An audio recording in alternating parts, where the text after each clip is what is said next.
good morning and welcome to the BlackUSA.News morning show. We've been joined today by attorney extraordinaire Neil Dubovsky. How are you, sir? Good morning, Donnie. Thanks for having me on. How you been? It's been too long. Where have you been? You've been halfway around the world, haven't you? I have been moving and shaking over here, Donnie. There've been a lot of changes here to the practice that I've been dealing with. We moved offices. We've doubled in size over the last, I don't know, 6 to 8 months.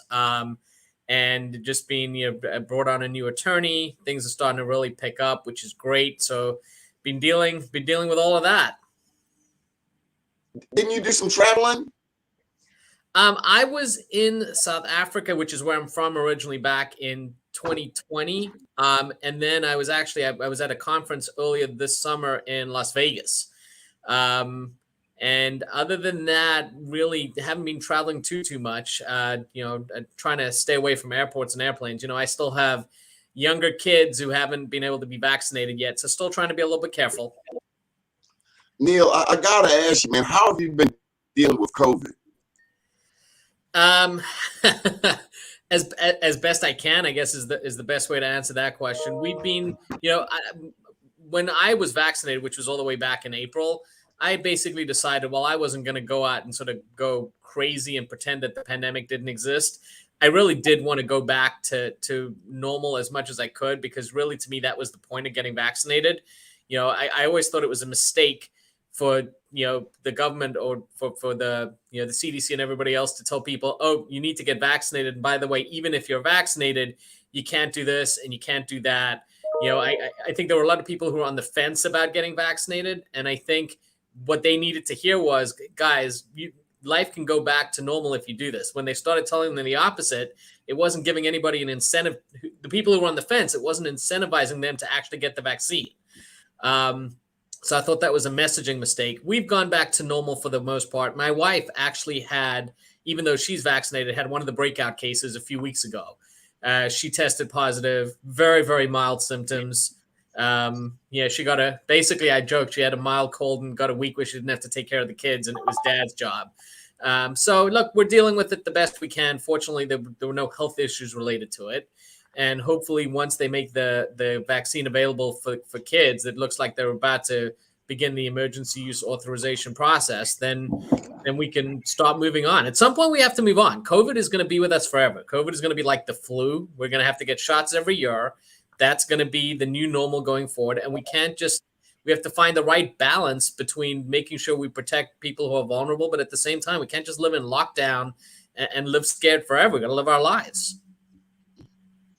Welcome to the show, Attorney DeShiel. How are you this morning?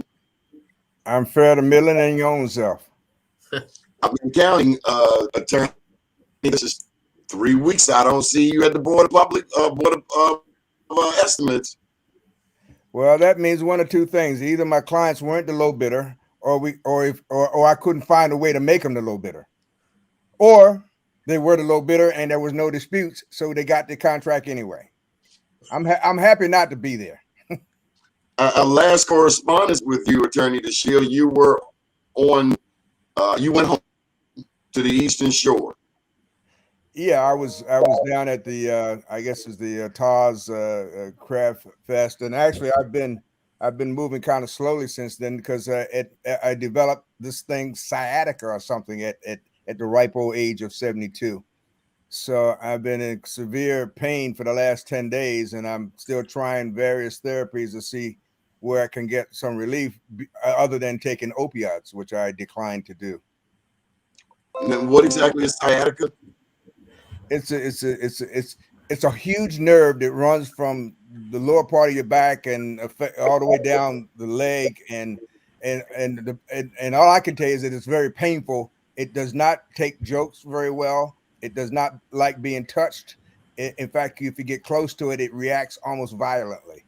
And so it's very painful. I mean, I can't take 10 steps without the pain setting in. And so far, none of the medications seem to be helping. So actually, this afternoon, I'm going to get frozen. I'm going to try this cryotherapy thing. I'm going to get inside a tube and let them reduce the temperature to below freezing to get rid of inflammation and see if that helps.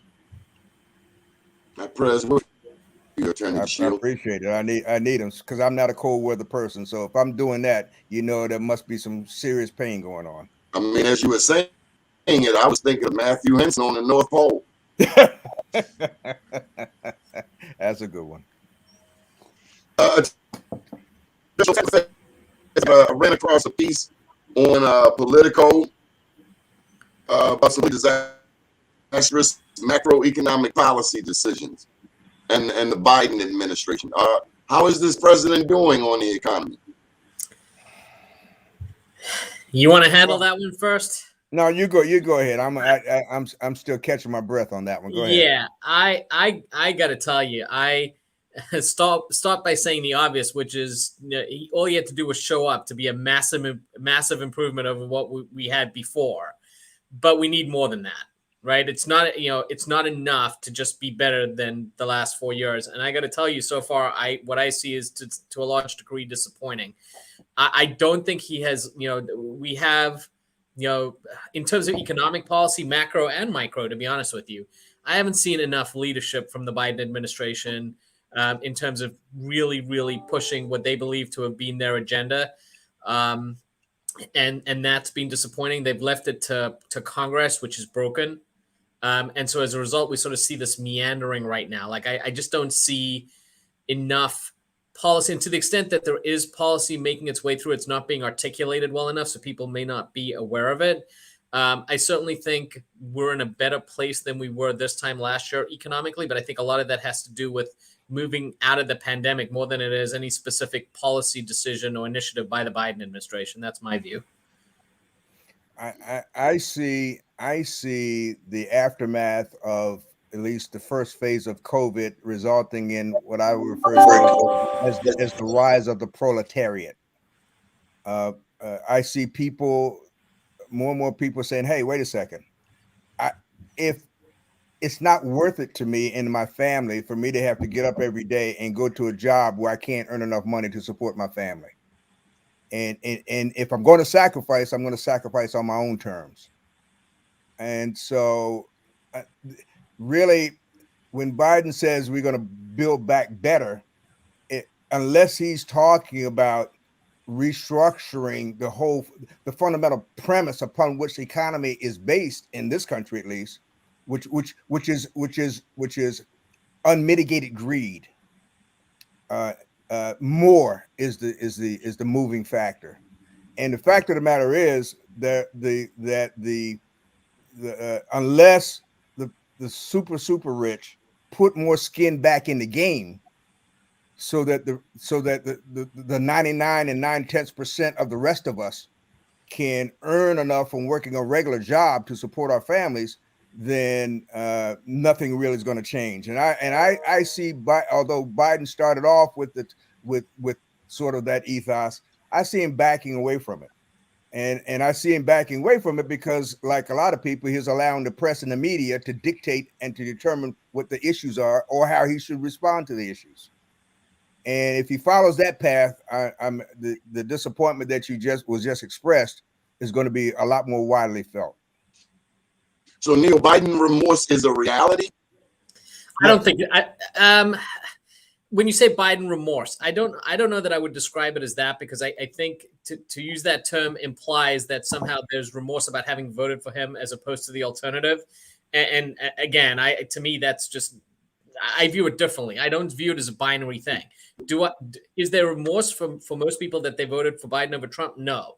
Is there disappointment about what has happened since President Biden took office? You bet. And I think that's an important distinction that needs to be made. Robert was just talking about, the haves and the have-nots, right, for lack of a better term. And that gap has been widened significantly because of COVID. But you go back to the 1950s, 60s, even the 70s, right? The people who owned businesses were members of the community with their employees, right? There was this sense of camaraderie. There was a sense that everybody was in it together and everybody earned a living wage. The American promise was, if you were willing to work hard, that you had the opportunity to earn a decent wage, and that the people who owned the companies they were making more than you because it was their company and they had invested the equity, but the gap was not hugely significant. And we live in a very different country today. We live in a country where the people who are earning these massive amounts of money that Robert is talking about are just, not only, I think we lost Donnie for a second there. Not only are they dwarfing what their employees are making, but they're making billions, not millions, billions of dollars, and their employees are having earning so little they're on Medicaid. Right. And until that's addressed, that problem is going to keep getting worse, not better. And to one more point, and then I want to hear from you again, Robert, on this. You talk about Biden. I think you and I sort of agree that Biden has been a disappointment on this, but I think the reason is different. I think Biden at his core is an institutionalist. Biden is not a revolutionary. Right. He's not. He's the guy who came in to continue the status quo, just better than the last guy. And what you're describing, for it to happen, requires a revolutionary of some kind. And he ain't it. No, he's not it. But in addition to that, the world that he was prepared to take over doesn't exist.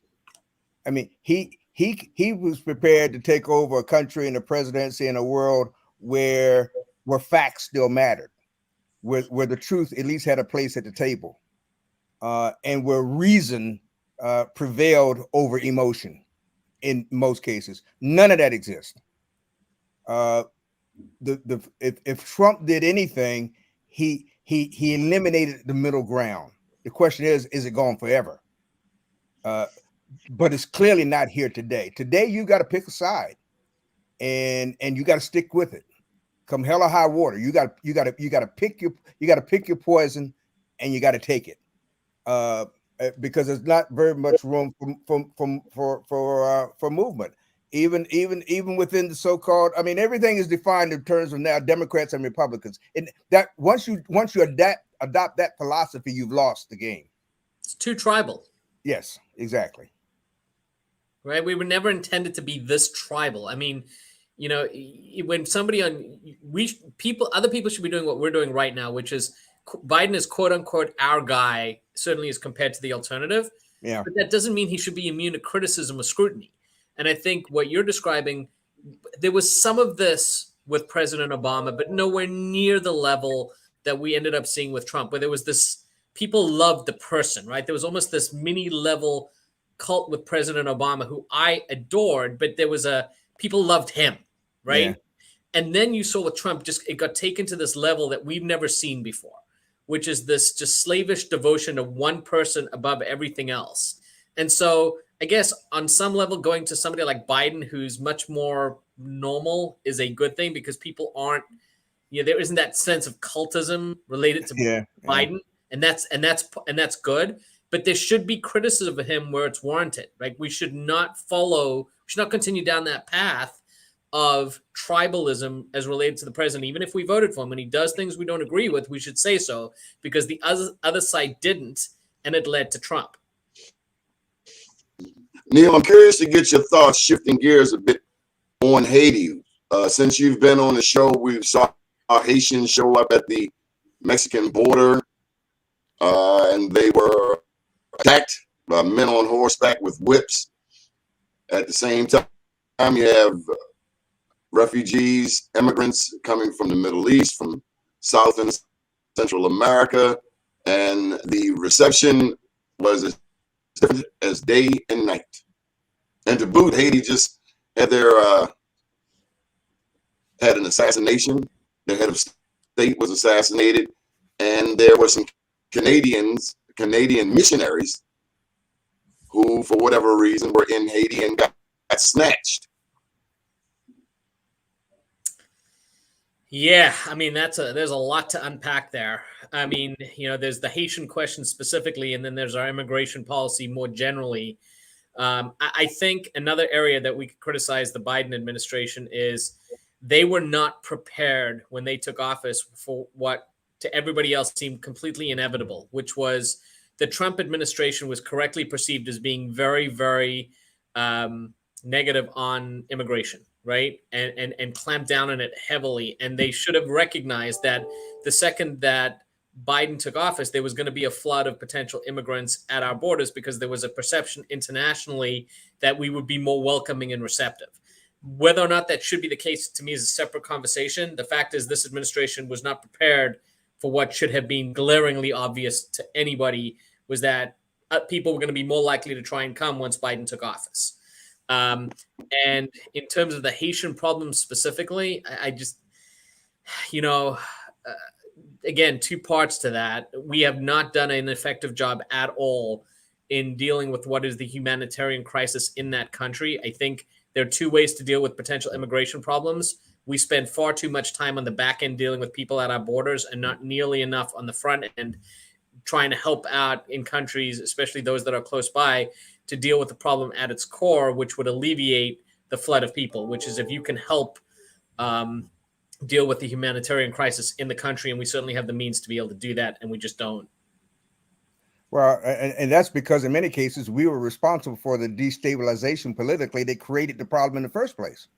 We are very much engaged with the political leaders who in many cases are corrupt, and the so-called humanitarian aid that's intended for the people somehow or another never actually reaches them in a way that significantly improves their lives.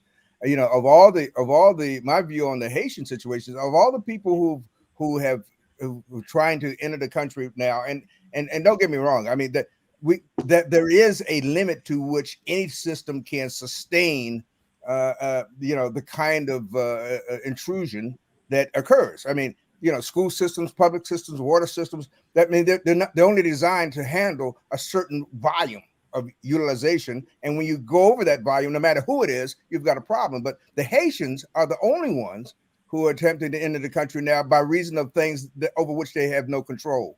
They're the ones who are trying to come in because of natural disasters, because of floods, because of hurricanes, not political decisions made in their own countries.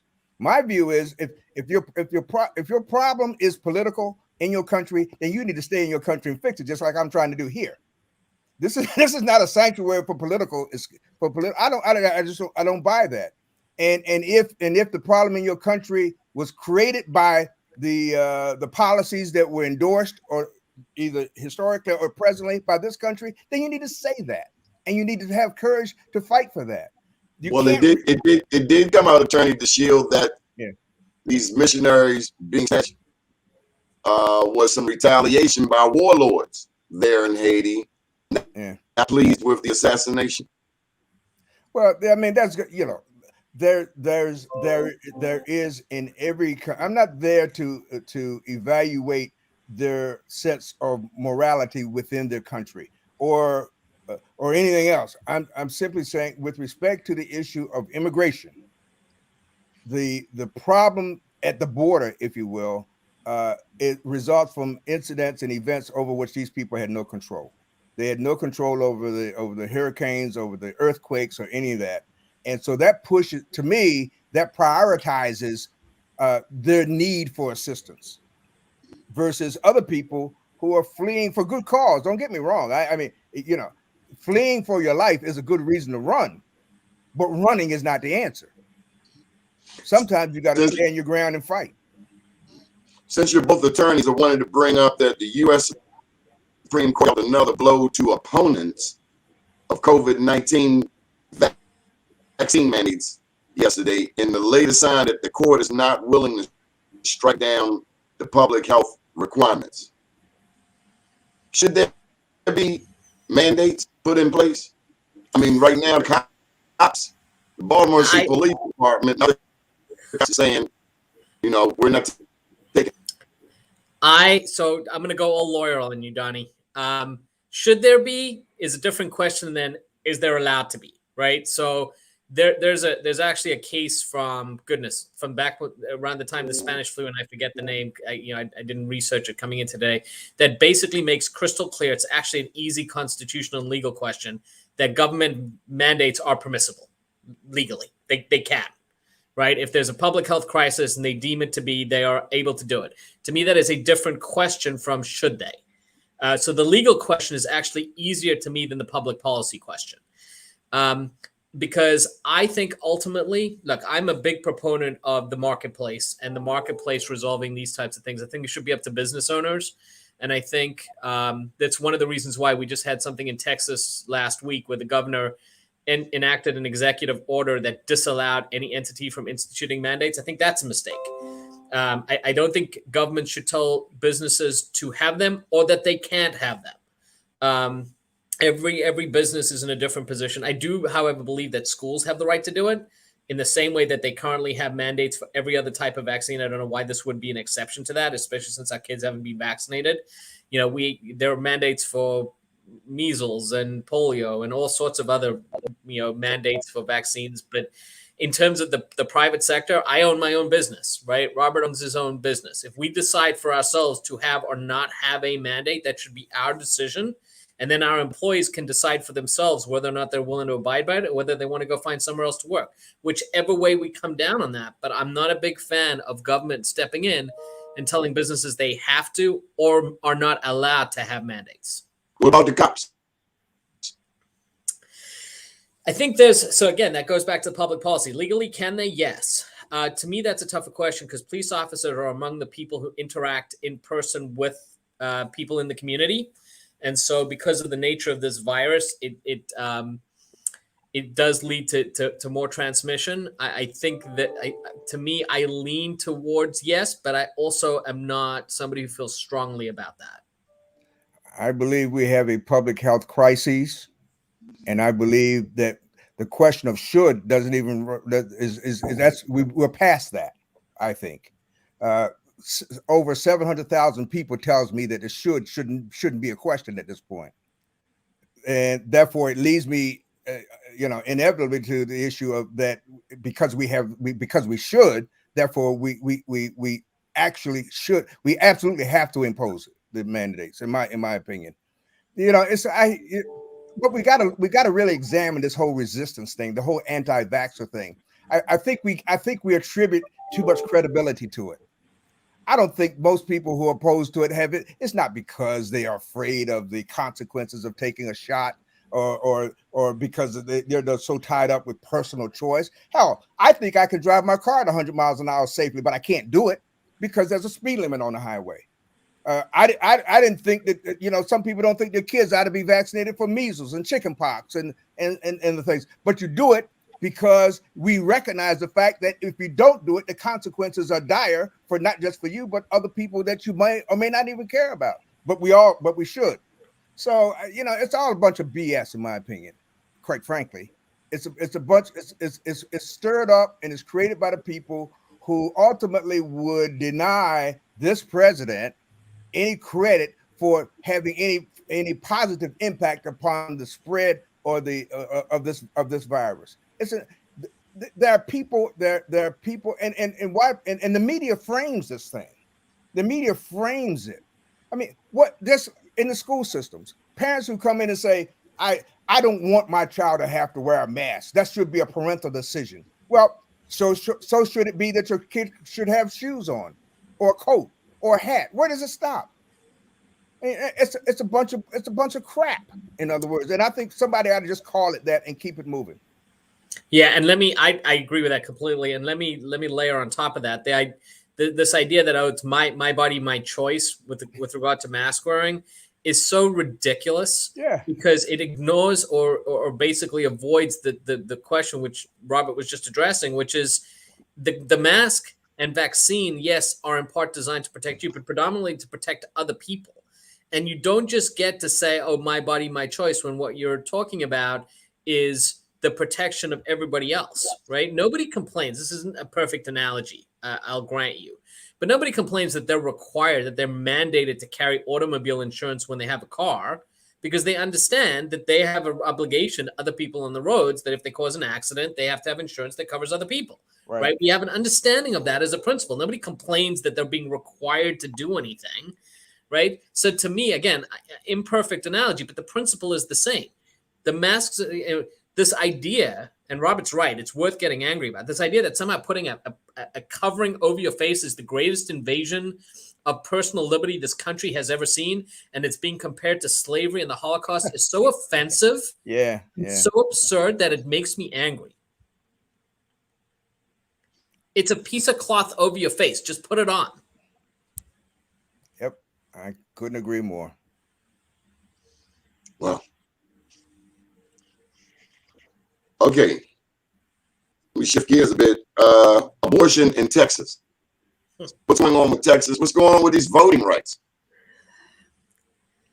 Is Texas America, or is it still a part of Mexico? Texas, I got to tell you, I think Mexico is going to put up a wall at the southern border to keep Texans out, is what I think is going to end up happening. So I actually have been following this abortion thing in Texas really closely, because I think what they did, they were trying to be really cute. And I think what they did was open Pandora's box to something really dangerous. So not to get sort of too deep in the weeds on the abortion thing, but obviously the Supreme Court's law established that there are certain restrictions on abortion that are not permitted, right? That Roe versus Wade and then the cases that came afterwards said you cannot place an undue burden on a woman's right. And there've been all these laws over the years that have challenged this principle. What Texas recently came up with, what they thought was this really clever idea to create a law that banned abortions after 6 weeks, which clearly violates Roe versus Wade. Like it is absolute clear violation. But what they did was they said, instead of it being enforced by the government, they're going to give individuals a private cause of action to sue people who provide abortions or assist in the providing of abortions, right? And that they can collect up to $10,000, when they file this claim. So, for example, if a high school kid in Houston drives her friend to an abortion clinic to get an abortion, she can be sued by some random person in San Antonio, and that person can collect $10,000 if they win. That's the scheme that Texas enacted. And there's a provision in the law that says that the person who's defending the claim, the person who assisted with the abortion, cannot use as a defense the right that there was a constitutional right to an abortion, right? Which is sort of just ridiculous. And the problem that they ran into at the Supreme Court, so normally when there's this abortion restriction enacted, they can put a stop to it. They can seek an injunction before it takes effect by suing the person who's charged with the responsibility of enacting the law. Because most of these are criminal statutes, so they can sue the governor, they can sue the attorney general, they can sue the secretary of state, because there's somebody who's charged with the responsibility of enacting the law and get it stopped before it takes effect. But what happened in Texas is, because this wasn't a criminal statute, the people who were trying to stop it from taking effect before it started, there wasn't anybody for them to sue because it gave people a private cause of action. So what the Supreme Court said in that situation, they didn't resolve the issue. They basically said, look, who are you trying to enjoin, right? Nobody sued anybody. The law hasn't taken effect. What you need is for somebody to sue somebody else under the statute, so you have somebody to enjoin. They try to find this very cute way of getting around the injunction part. It will eventually be enjoined. Here's my bigger problem with it. They think they're being super clever and came up with this really, really smart idea to advance, abortion, restrictions, and they're all high-fiving each other. And they have no idea, or at least they haven't thought through what they've done. Because if this scheme is legit, if this scheme somehow is a good idea and it gets upheld, then guess what gets to happen in Maryland? We get to enact a law that says, you know what? I, private citizen, can sue somebody who owns a gun. And that person cannot use as a defense to their claim the fact that they have a constitutional right to own a gun. And if I win simply because they own a gun, I get to collect $10,000. Right? The principle is exactly the same. And it's absurd. It's absolutely ridiculous. And anybody Neil, what's at the root of this, Neil? Why is there such a push in Texas over abortion? It's not over abortion. It's over who owns this country. It's over who the country belongs to. It's not over abortion. Abortion is like a shell game. Whatever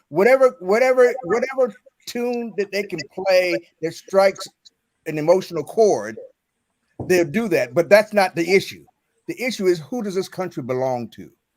That's what that war that started in 18 whatever it was has never ended. It is still going. And so when people talk about the loyalty to Trump, it's not the loyalty to Trump. They don't care anymore about Trump than Trump cares about them. It's the fundamental issue. Who does this country belong to? That's what the fight is over. Are you saying all that these other things are straw men? Straw men. Abortion is a straw man. Anti-vax is a straw man. They're all straw men. The issue is who owns the country, or differently, the browning of America. The browning of America. Whatever.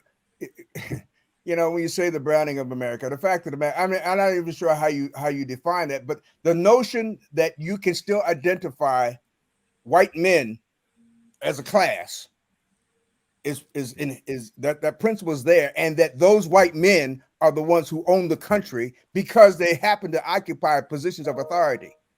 In most, that's syllogism. That is the problem. That is what the issue is.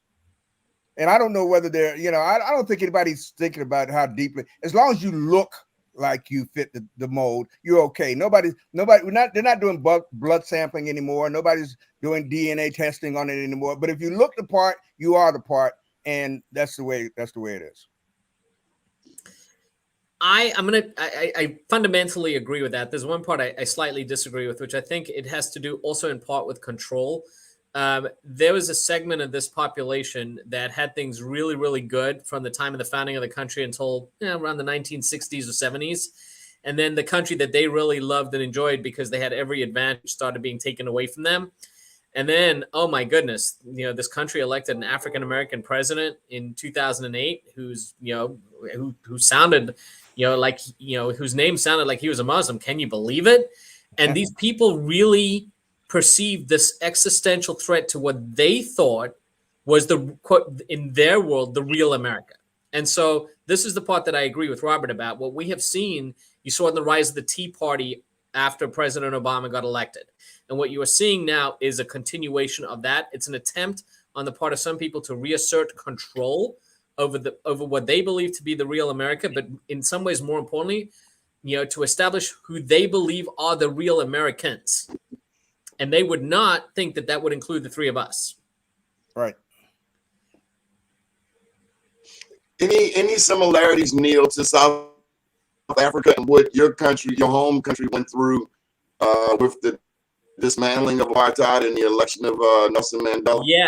Yes, very much so. And I think there are lessons to be learned from that as well. And, so in terms of, I tell people, I grew up in South Africa. I was born in 1974. I lived there through the 90s.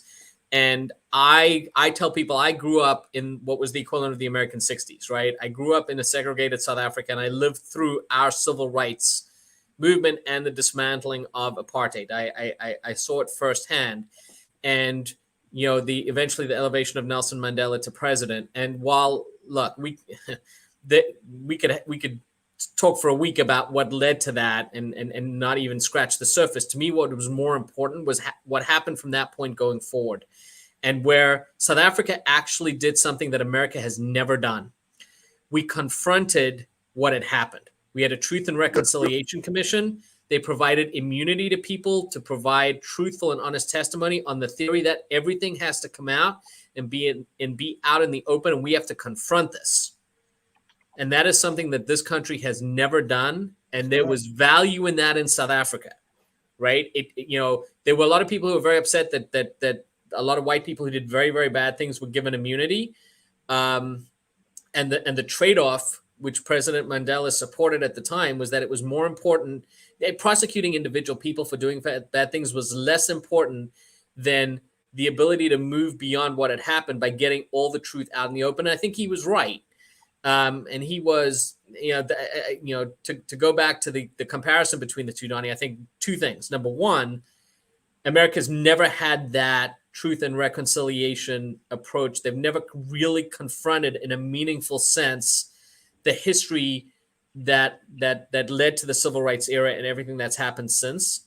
But number two, we've also quite candidly never had a statesman like President Mandela who was able to really transcend the moment and establish what was important for the country to be able to move forward. We just haven't really seen that in any of the presidents we've had since the 1960s. or Kennedy ever, was the really. closest. Kennedy was the closest. Whoever we've never had a president whose credibility evolved from the acknowledged sacrifice that they had made in their own personal life. We've never had such a person, and as was just indicated, this country has never acknowledged the debt that's owed to Black people. That's the equivalent of truth and reconciliation. They've never acknowledged it, and still deny it. I mean, they could deny. They look at the fact that Johnson rescinded the field order for 40 acres and a mule, and eventually the Congress repealed the law, but at the same time that was happening in 1862, there was the Homestead Act that gave away 270 million acres of land to white settlers moving west. They don't see that they don't see any parallels there. They see no connection, and there's no relationship. This country has to come to grips with has to acknowledge the debt, and until that happens, it's not. We're not talking about civil rights. We're talking about human rights. That's the other thing. And the minute you label a program social, it's not designed to change anything. Just the use of that word means it's discretionary. It means that somebody else is going to decide when you've had enough. It means somebody else is going to decide how much more you're going to get, or if anything. So in this country, we just never come to grips with that. We never acknowledge the debt. And part of the fight over who owns the country is to avoid having to do that. See, because if the wrong people wind up in charge, we may actually have to face that issue. And they don't want to do that. They were fearful that Obama would do it, but because I don't think that was never his intent. He was never intended to change anything. I always said the day that President Obama got elected, and again, don't misunderstand what I'm about to say, I was an enormous fan of his. If he could have served 8 terms, I would have loved it. But there was one significant downside to his election, which is there was people on the other side basically looked at his election and said, see, nothing to see here. Right? We elected an African-American president. Move on. Yeah. Right? And it gave them cover to not have to address the issue because they could just hide behind that and say, oh, but we're good now, right? Right. And to me, that was, again, certainly not his fault, but that to me was the biggest drawback to President Obama's election is it gave, like I said, it gave cover because from their perspective, it's like, well, there's no need to have the conversation because clearly we've moved past it because we elected one person to president. So we can just ignore the millions of others who are dealing with the vestiges of slavery and pre-civil rights and even post-civil rights issues. Let me shift to the state of Maryland. You're talking about Nelson Mandela and Barack Obama. The state of Maryland has never had a Black governor, and we've never had a Black U.S. senator. We haven't had a Black treasurer. And Be More News, you may want to check the front page story. We're predicting that Derek Davis to be the next treasurer of the state of Maryland from Prince George's County. Didn't we have? My recollection seems to be that a guy named Richard Dixon was his name. He was the first. Yeah, he was the first treasurer from Westminster. That's correct. Good old Carroll County, home of Taneytown. That's right. You know about Taneytown, Neil? I know who Justice Taney was. Didn't he write Dred Scott? He's like Andrew Jackson's homeboy. Yep. Absolutely. Single worst decision in the United Supreme Court history. The worst being Brown v. Board of Education. Now ask me why. Because it established as a matter of law that any system, any institution, education or otherwise, that was predominantly Black was legally necessarily inferior. That's what it stands for. Brown versus Board of Education? Yes. Law of unintended consequences, right? Yeah. You're saying it's predominantly Black, it's legal, it's necessarily inferior. As a matter of law, it's inferior. Right, because separate was inherently unequal was the argument. Yeah, but the interesting thing is in Plessy v. Ferguson, the case that this supposedly stands for separate v. equal, the court never reached the issue. The court never reached the issue of whether the rail cars had to have the same amenities. They never reached the issue of the only issue they said was it was okay to have a car for black folk and a car for not other white folk. They never reached the issue of what had to be in the cars. Yeah, so Donnie, to circle back, because you were, I think, leading up to something when you talked about the fact that Maryland's never had an African American governor. I was taking a look. I haven't really followed it as closely as I should have, but I was taking a look at some of the candidates in the Democratic primary. And I'm not saying he's going to be the nominee because there's a lot of competition and some very, very high profile names on the list of people who are running. But Wes Moore strikes me as a very, very interesting and deep thinking candidate for governor that I need to take a much closer look at.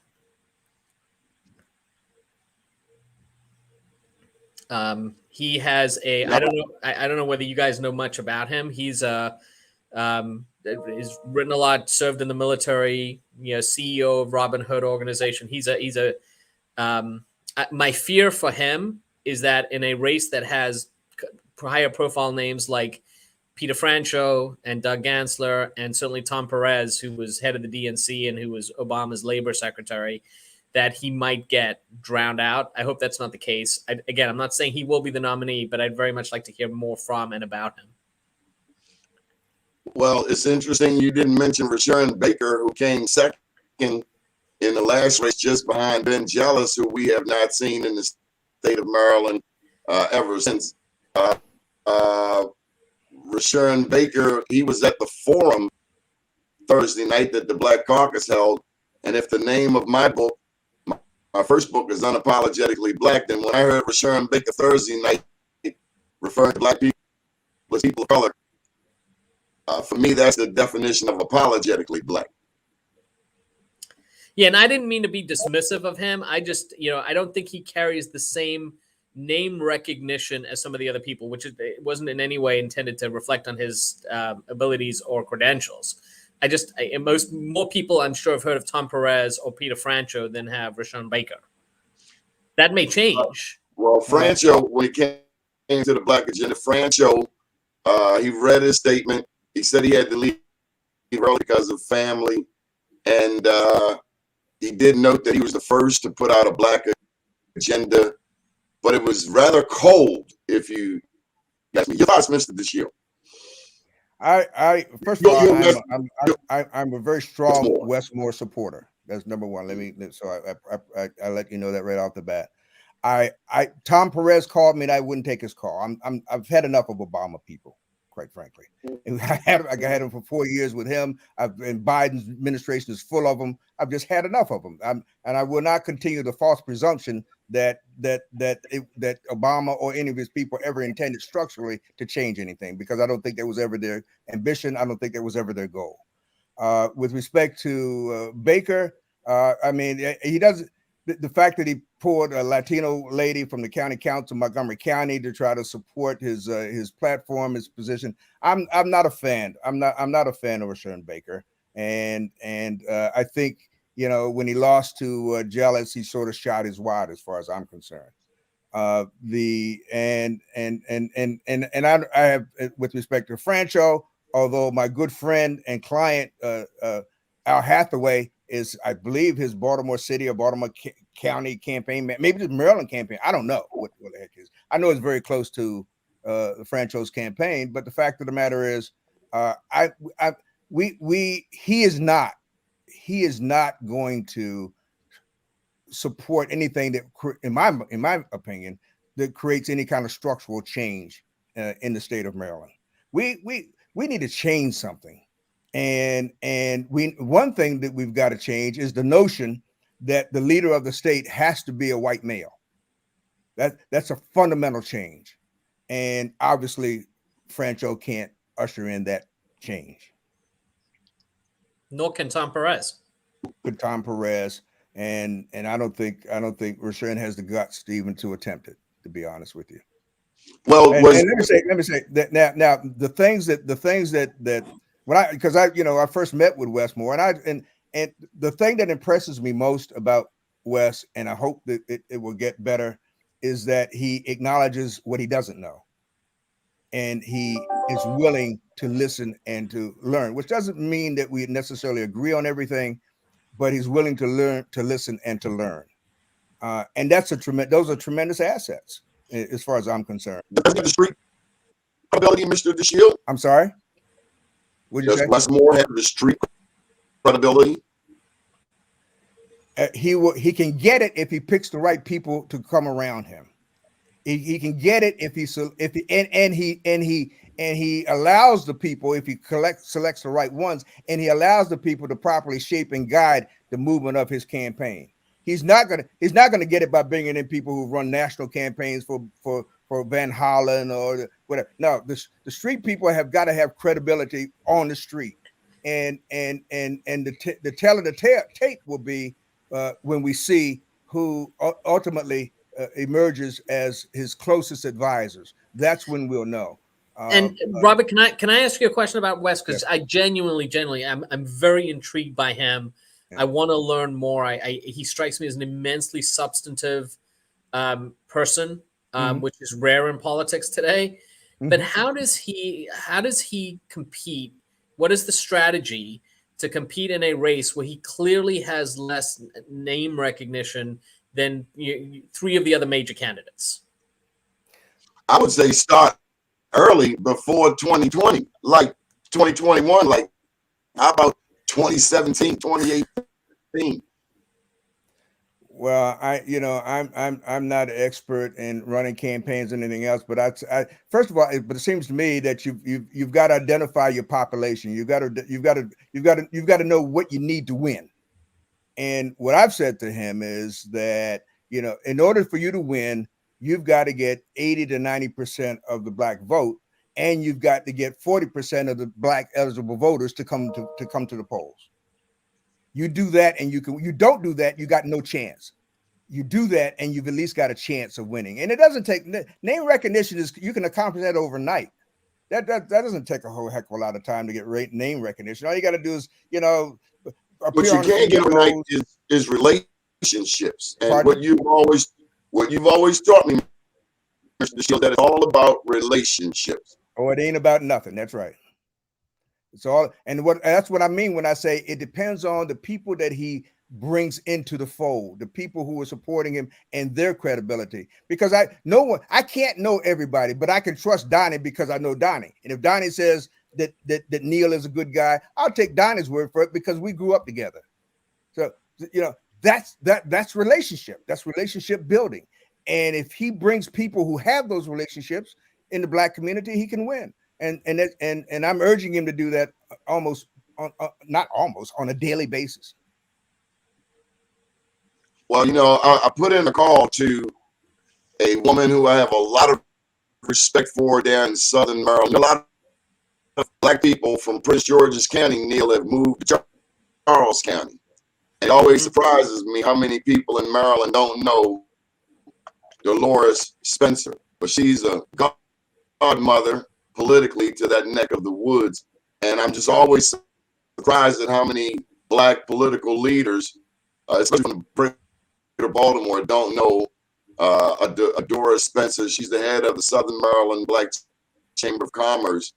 But clearly, by Rashawn Baker choosing Navarro, he does one thing. He brings attention to those Washington suburbs. And I got to put this out there. From Montgomery County in the race, Tom Perez, Doug Gansler, John King, who talks about his grandfather's, the plantation his grandfather grew up on, and then of course Peter Franchot. How do they split up Montgomery County? Yeah, I mean, so Gansler specifically, yeah, I think it's tough for him because he's a Montgomery County guy, right? He was state's attorney there before he became attorney general. He prosecuted, for those of us who are old enough to remember, he prosecuted the snipers. And even after they'd obtained convictions in Virginia, and took some heat for it, as I recall, because there was a sense that he was doing it for political purposes because they already had been convicted in Virginia, and there was a sense that it was a waste of taxpayer money to try and obtain convictions, and he was just doing it to get in the news. And then I believe, if I remember correctly, you layer on top of that the fact that there was an ethical sanction for him as well for making public comments about it, which the Court of Appeal said he shouldn't have, and that was controversial. I thought in some senses that was a bit unfair. But so he has this history in Montgomery County. That's his wheelhouse. But Doug ran for governor in 2014, lost in the primary to Anthony Brown, and then has not really went into private practice. And I think it's really hard to sort of reemerge down the road and maybe he's maintained those connections, right? I mean, I don't mean to just sell him short. And I like Doug. Full disclosure, I told Donnie this. I was part of his campaign in 2014. Mm-hmm. Right? I think very highly of him. I remember going door to door with him in when he ran for Attorney General, Lord, 15 plus years ago, right? Longer ago than that, out in Odenton. So he's a good guy for whom I have a lot of personal affection. And I wouldn't have campaigned for him if I didn't think he'd be a good governor. I think there's some instances where you miss your window. And for me, his name recognition in this race, or his ability to really establish himself, is going to be tough because he's been out of the political world since he ran in 2014. I agree with that. People are wondering, let me just post with Haney, the big question of running mates for the other candidates. Any thoughts on, for instance, Peter Franchot noted on Thursday night at the Black Caucus Forum, Black Caucus Verizon Forum, that he would be choosing a Black woman. Mr. DeShield, was that just superficial? Was that to placate Black people? I mean, absolutely. First of all, anybody who knows anything about Maryland knows that the lieutenant governor doesn't have any power to do anything anyway. I mean, they have no constitutionally prescribed duties. In fact, in some cases, I had a hard time even finding out, getting an email address for the lieutenant governor's office.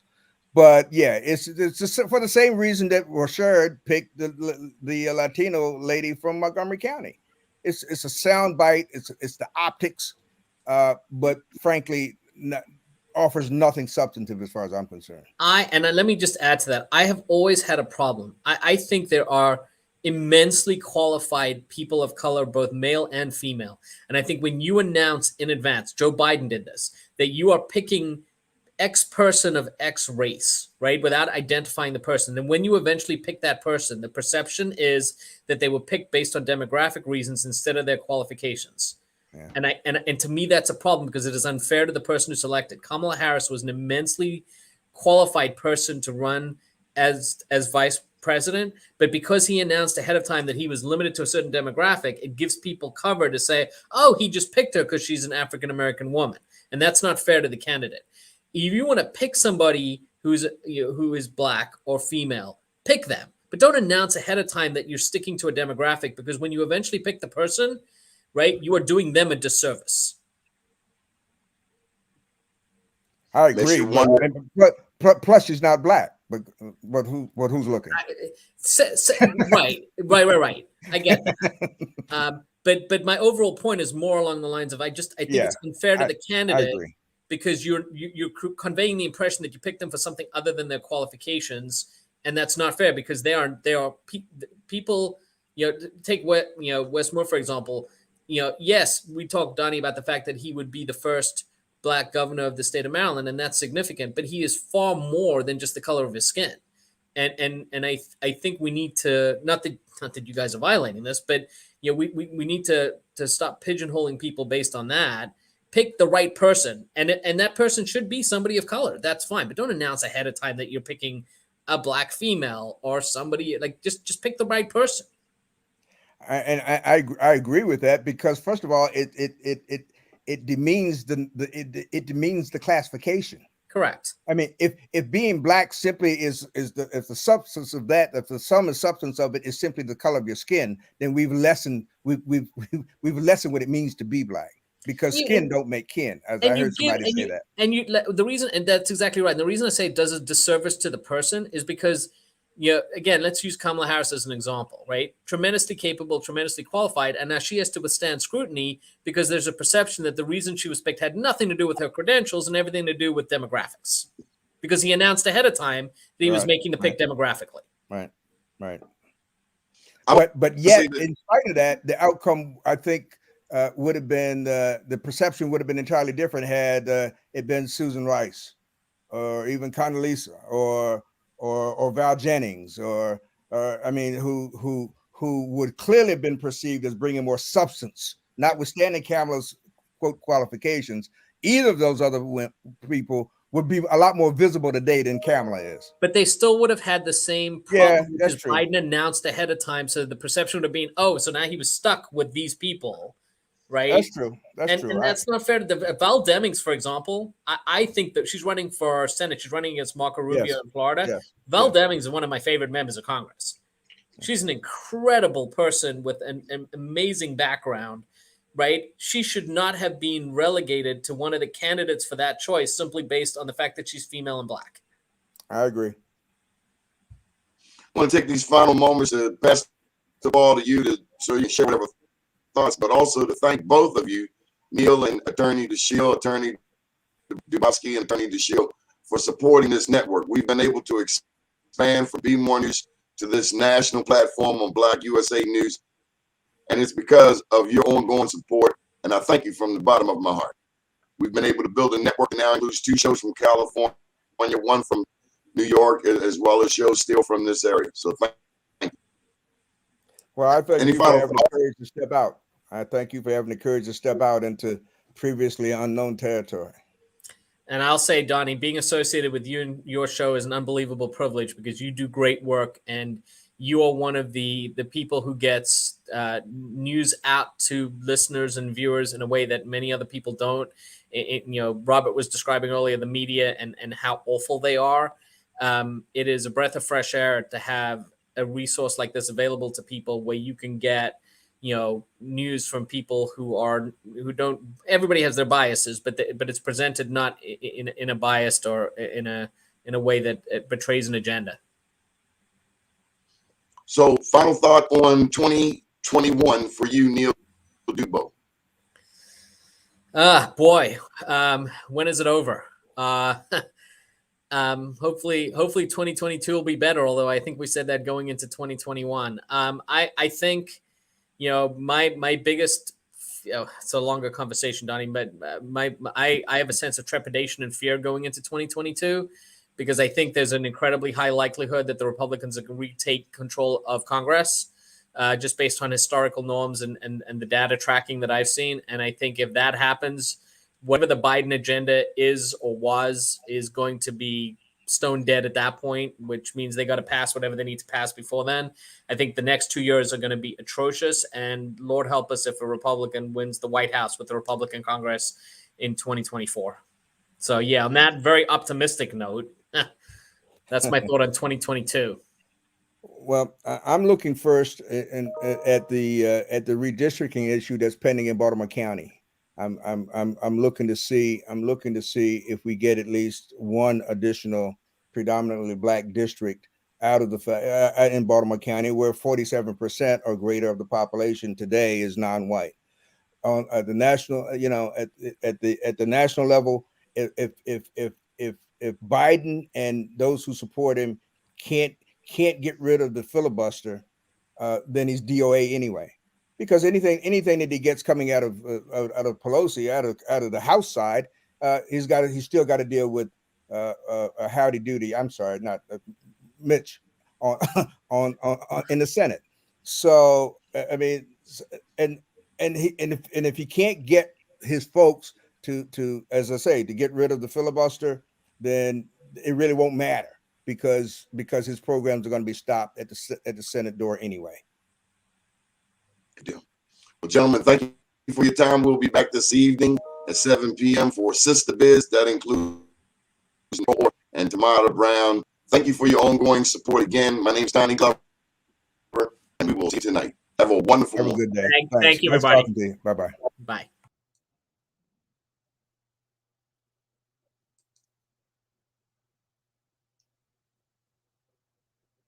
Thank you, everyone. Good morning, world.